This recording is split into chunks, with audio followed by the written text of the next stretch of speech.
താൻ വെയിറ്റ് ചെയ്യും, ഞങ്ങളിപ്പോ വരാം.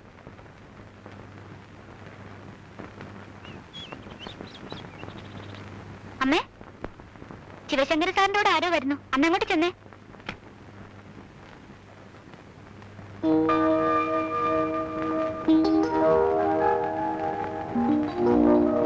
ഇതിന്റെ വകയിലൊരു കുഞ്ഞമ്മയാ, ഭവാനിയമ്മ. ഒരുപക്ഷെ പറഞ്ഞാലറിയാം. അകത്തോട്ടിരിക്കാം, വരൂ. പോസ്റ്റ് മാസ്റ്റർ ആയിരിക്കും മരിച്ചുപോയ അനന്തമ്പിളിയില്ലേ, അദ്ദേഹത്തിന്റെ ഭാര്യയായി കുഞ്ഞമ്മ. കുഞ്ഞമ്മരിക്ക് ഇവിടെയുള്ള ആരെയും ഞാൻ പരിചയപ്പെടുത്തേണ്ട ആവശ്യമില്ല, ഒക്കെ ഞാൻ പറഞ്ഞിട്ടുണ്ട്. ചേട്ടൻ ടൂറില്ല? അറിയാം, ഇവിടെ അടുത്തൊരു ബന്ധുവീട്ടിലൊരു അടിയന്തരത്തിന് വന്നതാ. അക്കൂട്ടത്തിലൊന്ന് കയറിയെന്ന് മാത്രം. വെറുതെ കയറിയതല്ല, ശങ്കരൻ എപ്പോഴും പറയും ഇവിടുത്തെ കുട്ടിയെ പറ്റി. എന്നാലൊന്ന് കാണാമല്ലോ എന്ന് വിചാരിച്ചു കയറിയതാ. മൂത്ത മോളുടെ കാര്യ. അയ്യോ, ആദരവിടെ ഇല്ലല്ലോ. അവൾ കമ്പനി സ്റ്റഡിക്ക് കൂട്ടുകാരോട് ഹോസ്റ്റലാ. നാളെ വൈകിട്ടിങ്ങെത്തും. ഞാൻ കുടിക്കാൻ അയ്യോ, ഒന്നും വേണ്ട. ഭാസ്കറിന്റെ അവിടെ ഇപ്പൊ കുടിച്ചതേ ഉള്ളൂ. കുഞ്ഞമ്മയുടെ മോന് വേണ്ടി ഒരു ആലോചനയുടെ കാര്യം ഞാൻ ഗോപി സാറിനോട് സൂചിപ്പിച്ചിരുന്നു. പുള്ളിക്കാരന്റെ സ്വഭാവം അറിയാമല്ലോ. സത്യം പറഞ്ഞ മോളുടെ പഠിത്തം കഴിഞ്ഞിട്ട് മതി അങ്ങനെ ഒരു ആലോചന എന്നാ എന്നോട് പറഞ്ഞത്. അല്ല, അങ്ങനെ ഒരു തീരുമാനം എടുക്കാനുള്ള കാരണവും എനിക്കറിയാം. അതുകൊണ്ടാ സാറില്ലാത്ത സമയം നോക്കി കുട്ടിയെ എന്നൊന്ന് കണ്ടിട്ട് പോക്കോട്ടെ എന്ന് കരുതിയത്. നടക്കാൻ വിധിയുണ്ടെങ്കിൽ തടസ്സങ്ങളൊന്നും ഒരു പ്രശ്നമല്ല. കുറച്ചിരിക്കാന്നുണ്ടെങ്കിൽ ഫോൺ ചെയ്ത് അവളെ വരുത്താം. അയ്യോ, അത് വേണ്ട. അതിനായിട്ട് ഇനി ഒരു ദിവസം ഇങ്ങോട്ട് വരാം. അതെ, അതാ നല്ലത്. എന്നാ പിന്നെ ഞങ്ങൾ ഇറങ്ങട്ടെ. ശരി.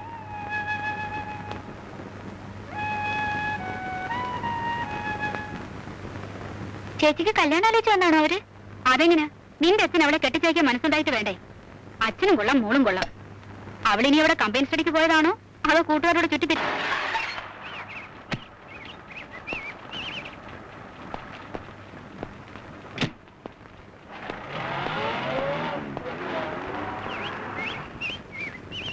മോളെ എത്തിയോ? കൊള്ളാം. അച്ഛൻ ഇപ്പോഴാ വരുന്നത്? രാവിലെ വരുമെന്ന് കരുതി കമ്പനി സ്റ്റഡി മതിയാക്കി വെളുപ്പിനെ മുതൽ ഞാൻ ഇവിടെ ഒന്ന് കാത്തിരിക്കുക. വരുന്ന വഴി അച്ഛൻ ഓഫീസിൽ ഒന്ന് കയറി. അതുപോട്ടെ, ഈ വരവിൽ നിന്നെ കുറിച്ചുള്ള ഏത് കംപ്ലൈന്റ് അച്ഛനെ കാത്തിരിക്കുന്നത്? ഈ ഒരാഴ്ച ഞാൻ ക്ലീൻ ആയിരുന്നു. നോട്ട്സ് എഴുതി എടുക്കലും പഠിത്തവും തന്നെ. എക്സാം എടുത്തു വരില്ലേ, കളിച്ചു നടക്കാൻ എവിടെ സമയം?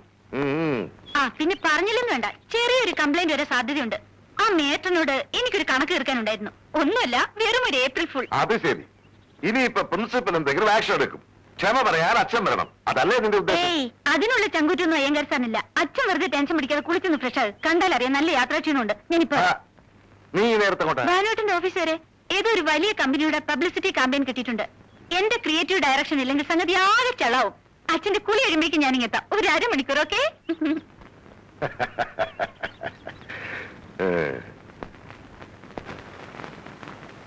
വന്ന് ഞാൻ പറഞ്ഞ പെണ്ണിന് ഒരു അനുസരണയില്ല. ഇപ്പൊ പുറത്തേക്ക് പോണ്ടാന്ന് ചേട്ടന് പറയായിരുന്നില്ലേ? അതെങ്ങനെ കൊഞ്ചിച്ച് വഷളാക്കി. അച്ഛനെ അവൾക്ക് പുല്ല് വിലയാ. ഭാനുവിന്റെ ഓഫീസിലെ ചില കാര്യങ്ങൾ പറയുന്നത് കേട്ടാ തോന്നും അവളെല്ലാം നടത്തിക്കൊണ്ട് പോകുന്നു. അവർക്ക് ഇൻട്രസ്റ്റ് ഉള്ള ഫീൽഡല്ലേ. ഡിഗ്രി കഴിഞ്ഞ് പബ്ലിക് റിലേഷൻസിലും അഡ്വർടൈസിംഗിലും പോസ്റ്റ് ഗ്രാജുവേഷൻ എടുക്കണമെന്നല്ലേ അവരുടെ ആഗ്രഹം. കുറച്ച് പ്രാക്ടിക്കൽ നോളജ് ഉള്ളത് നല്ലതാ. അതുകൊണ്ടാ ഞാൻ കണ്ണടച്ചത്. ഇങ്ങനെ അവള് ചവിട്ടുന്ന താളത്തിന് തുള്ളാൻ നിന്നാലേ അവസാനം അതിന്റെ ബുദ്ധിമുട്ട് അനുഭവിക്കേണ്ടത് നമ്മൾ തന്നെ. പറഞ്ഞില്ലെന്ന് വേണ്ട.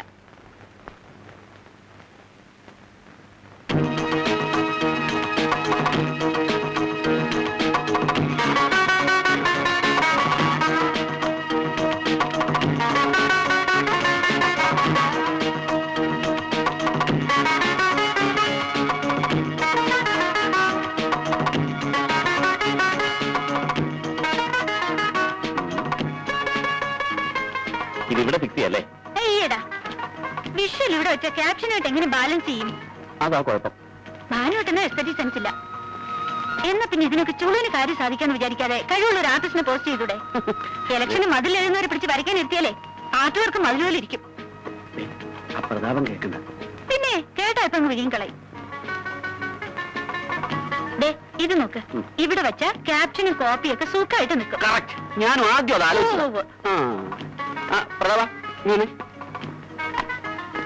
എടോ, എനിക്കൊരു ഐഡിയ. ഇത് ഇവിടെ ഫിക്സ് ചെയ്താലേ ക്യാപ്ഷനും കോപ്പിയും ഒക്കെ സുഖമായിട്ട് നിൽക്കും. Okay. Hello, good evening print media. Art work ഇന്നത്തെ കൊറിയറിൽ അയച്ചിട്ടുണ്ടല്ലോ.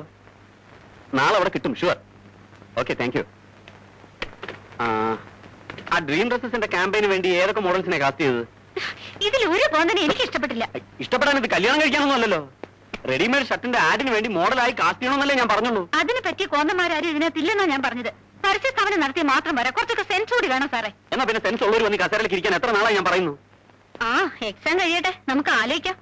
പക്ഷേ 1000 1500 തന്ന് പറ്റിക്കാന്ന് വിചാരിക്കണ്ട. 1600 മതിയാവും. ഈടാ ബോംബെ ബേസ്ഡ് കമ്പനികൾ കൊടുക്കുന്ന സാലറി തരണം. ആ ശമ്പളം ഉണ്ടെങ്കിൽ എനിക്കിവിടെ 5 വരെ പോസ്റ്റ് ചെയ്യാം. എന്ന് ഇതുപോലുള്ള മോഡൽസിന് വെച്ച് ചതഞ്ഞ പരസ്യം ചെയ്തോണ്ട് ഇവിടെ ഇരുന്നോ. ഇരുന്നോളാം. പോയാലെങ്ങനെ നമ്മുടെ ഈ കാര്യങ്ങളൊരു തീരുമാനമാക്കണ്ടേ? ഇന്നത്തെ കൺസൾട്ടിങ് സമയം കഴിഞ്ഞു. അച്ഛൻ വന്ന ഉടനെ ഞാൻ കണ്ണോട്ടിച്ചിറങ്ങിയതാ. അരമണിക്കൂറുള്ള പെർമിഷൻ. ഞാൻ പോണം. ഞാൻ ഡ്രോപ്പ് ചെയ്യാം. പിടിച്ചോ.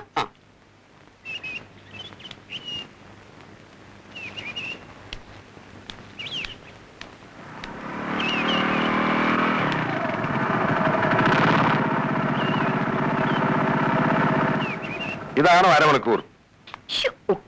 അതെ, ഇറങ്ങാൻ നേരത്തെ അച്ഛൻ തടസ്സം പറഞ്ഞപ്പോഴേ എനിക്ക് തോന്നിയതാ ഇന്ന് ശരിയാവില്ലെന്ന്. അവിടെ ചെന്നപ്പോഴോ ഡ്രീം ഡ്രസ്സസിന്റെ MD-യും ചെയർമാനും ബാനുവേട്ടനായിട്ട് ചൂട് പിടിച്ച ഡിസ്കഷൻ അല്ലേ? അതെ അതെ, ഒരു മുന്നറിയിപ്പില്ലാതെ അവര് വന്നത്. അതുകൊണ്ടാ അരമണിക്കൂർ 1.5 മണിക്കൂറായത്. ഓ, വല്ലാത്ത ചൂട്. നീ കേറുന്നില്ലേ? ഇല്ലമ്മ, ഏജൻസിയിൽ കുറച്ച് ജോലിയുടെ ബാക്കിയുണ്ട്. ആദ്യം തിരക്ക് കൂട്ടിയതുകൊണ്ട് ഞാൻ കൊണ്ടാക്കാന്ന് വെച്ചത്. പോട്ടെ. ശിവശങ്കർ നല്ലവനാടി. ആർട്ടിസ്റ്റിൽ മനുഷ്യപ്പറ്റുള്ളവനായിട്ട് അയാൾ മാത്രമേ ഉള്ളൂ. ആതിരയ്ക്കൊരു ആലോചനയെ പറ്റി അയാൾ പലതവണ എന്നോട് സൂചിപ്പിച്ചതാ. നല്ല ബന്ധമാണെങ്കിൽ അതങ്ങ് നടത്തണമെന്നാ ഞാൻ പറയുന്നത്. നീ എന്താ ഒന്നും അറിയാൻ മേലാത്ത പോലെ സംസാരിക്കുന്നത്? ഒരു പെണ്ണിനെ അയക്കാനുള്ള എന്ത് പരിസ്ഥിതി ഇപ്പൊ നമുക്കുള്ളത്? ഉള്ളതെല്ലാം കൂടെ വിറ്റുപറിക്കുക ഈ വീട് കെട്ടിയത്. വോളണ്ടറി റിട്ടയർമെന്റിന് എഴുതി കൊടുത്തിട്ട് റിട്ടയർമെന്റ് ബെനിഫിറ്റ് മേടിച്ച് ഒരുത്തി അയക്കാമെന്ന് വെച്ചാൽ ഹൗസിംഗ് ലോൺ പിടിച്ചു കഴിഞ്ഞിട്ട് ബാക്കി എന്ത് കിട്ടാനാ? വരുന്നവർക്ക് പലർക്കും ഈ വീട്ടിലാ കണ്ണ്. മൂത്തവർക്ക് അത് കൊടുത്തു കഴിഞ്ഞാൽ പിന്നെ ആശയുടെ കാര്യത്തിൽ എന്ത് ചെയ്യാനാ? എന്ന് പറഞ്ഞാൽ എങ്ങനാ? വന്ന 2-3 ആലോചനകള് അവളുടെ പഠിത്തം കഴിയട്ടെ എന്ന് പറഞ്ഞയച്ചു. ഇനി ഇപ്പൊ പഠിത്തം കഴിയുമ്പോ എന്തു പറയും? അവളുടെ ഇഷ്ടപ്രകാരം തുടർന്ന് പഠിക്കുന്നതിനോട് എനിക്ക് അഭിപ്രായമില്ല. ദേ, ഇപ്പൊ തന്നെ നമ്മുടെ നിലയും അവളുടെ പ്രായം ഒന്നും നോക്കാതെ ഓരോ പ്രവൃത്തികള്. ഞാൻ അവരെ ശാസിക്കുമ്പോ പിള്ളേരുടെ പക്ഷം ചേർന്നതിന്റെ ഇപ്പൊ അനുഭവിക്കുന്നത്. അതിനിപ്പോ എന്തോണ്ടായിരുന്ന? തുള്ളിച്ചാരി കുരുത്തക്കട ഒപ്പിച്ചടക്കാൻ ചെറിയ കുട്ടിയൊന്നും അല്ല അവള്. ചന്ദ്രവാനു എന്റെ ആങ്ങളുടെ മോനാ. പക്ഷെ കൂടെ കൂടെയുള്ള അവന്റെ ഓഫീസിൽ പോക്കും വണ്ടിയിലുള്ള ഈ വരവും നാട്ടുകാരെ കൊണ്ട് ഓരോന്ന് പറയിപ്പിക്കണോ?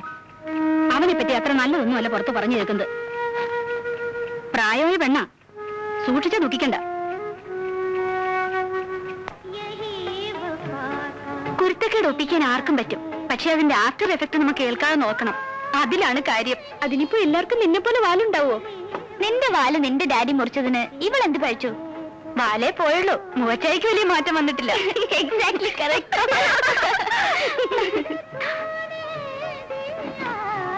നല്ലൊരു പെണ്ണ്, പക്ഷെ അവക്കിട്ട് ചെക്കനെ നോക്കിക്കേ.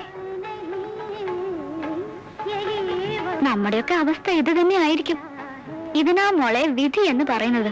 ഓ, ഇയാളെ ഒന്നും കെട്ടാൻ പറ്റത്തില്ലെന്ന് പേരൻസിനോട് പറയാനുള്ള ധൈര്യം ആ പെണ്ണിനില്ലാതെ പോയി. അതിന് വിധിയെ പഴിച്ചിട്ടൊന്നും കാര്യമില്ല. ഈ പറയുന്ന രാജകുമാരിയെ കെട്ടാൻ വരുന്നത് ഏത് രാജകുമാരാണെന്ന് കണ്ടറിയണം. അതൊരു രാജകുമാരൻ തന്നെയായിരിക്കും, ഒരു സംശയം വേണ്ട. ചന്ദ്രഭാനുവിന് രാജകുമാരന്റെ കട്ടൊന്നും ഇല്ല കേട്ടോ.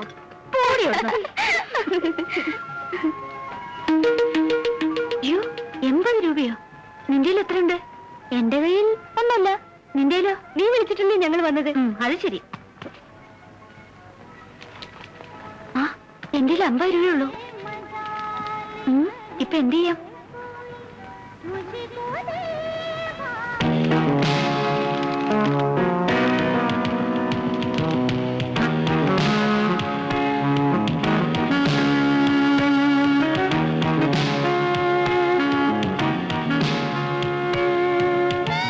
സന്തോഷേ, ഒരു കുട്ടി നമ്മൾ നോക്കിച്ചിരിക്കുന്നു കേട്ടോ. ഞാനൊന്ന് ശ്രമിച്ചു നോക്കട്ടെ. എക്സ്ക്യൂസ് മീ, സൂസന്റെ ബ്രദർ അല്ലേ? ഏത് സൂസൻ? റോസ്വില്ലയിലെ കറിയച്ചന്റെ മകൾ സൂസൻ. അയ്യോ അല്ല. മൂന്നാറിൽ ടി എസ്റ്റേറ്റ് ഉള്ള സൂസൻ സാറിന്റെ സിസ്റ്റർ അല്ലേ? അല്ല. സോറി, ആള് മാറിപ്പോയതാ. ബാബാ ഓ.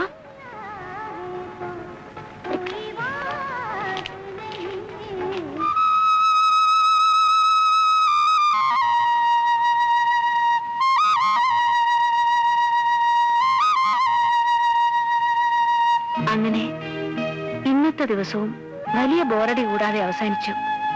ദൈവത്തിന് സ്തുതി.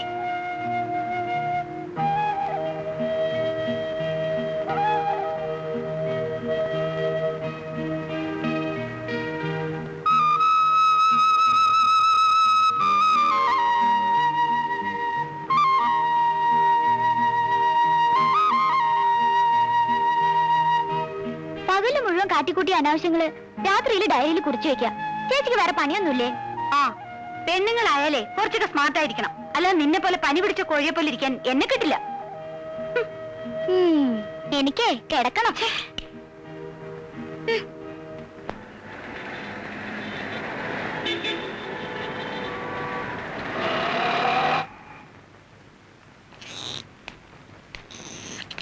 ഇന്ന് വൈകിട്ട് വിവരം പറയാന്നാ ഭവാനി കുഞ്ഞുമ്മയോട് ഞാൻ പറഞ്ഞത്. ഞാൻ എന്താ പറയേണ്ടത്? അവള് പഠിച്ചുകൊണ്ടിരിക്കല്ലേ ശിവശങ്കര, അത് കഴിഞ്ഞിട്ട് പോരെ. പഠിത്തം കഴിയാനിരുന്ന നന്ദകുമാറിന് വേറെ കല്യാണം നടക്കും. ഇങ്ങനെ ഒരു പയ്യനെ ഒത്തുകിട്ടാൻ പ്രയാസമാ. അതുകൊണ്ടാണ് ഞാൻ കൂടുതൽ നിർബന്ധിക്കുന്നത്. ശിവശങ്കരന് അറിയാമല്ലോ എന്റെ അവസ്ഥ. ഹൗസിംഗ് ലോണും PF LIC എല്ലാം കൂടെ പിടിച്ചു കഴിഞ്ഞിട്ട് താനെന്റെ കയ്യിലേക്ക് തരുന്ന ശമ്പളം എത്രയാ? ഒരു കരുതലും ഇല്ലാതെ എങ്ങനെയാ ഒരു കല്യാണത്തിന് ചാടി പുറപ്പെടുക? ആ വീടിന്റെ പ്ലാൻ കണ്ടപ്പോഴേ ഞാനെന്ന് പറഞ്ഞതാ, സാറിനെ സംബന്ധിച്ചിടത്തോളം ഇത്രയും വലിയൊരു വീടിന്റെ ആവശ്യമില്ലെന്ന്. അതൊക്കെ ഇനി പറഞ്ഞിട്ട് എന്താ കാര്യം? അന്ന് അങ്ങനെ തോന്നി. അതുകൊണ്ടാണ് ഞാൻ പറയുന്നത്, ഇനിയെങ്കിലും സാറ് നല്ല രീതിയിൽ ചിന്തിക്കണം. സ്ത്രീധനമായിട്ട് അവർ 10 പൈസ പോലും ചോദിക്കുന്നില്ല. നമുക്കിറങ്ങാം. താഴെയുള്ള 2 സഹോദരിമാരെ അയച്ചിട്ട് മതി തനിക്ക് വിവാഹമെന്ന് ഒറ്റ വാശിയായിരുന്നു നന്ദന്. അനന്തപിള്ളച്ചേട്ടന്റെ മരണം ഓർക്കാപ്പുറത്തായതുകൊണ്ട് ബാധ്യതകളൊക്കെ നന്ദന്റെ തലയിൽ വന്നു.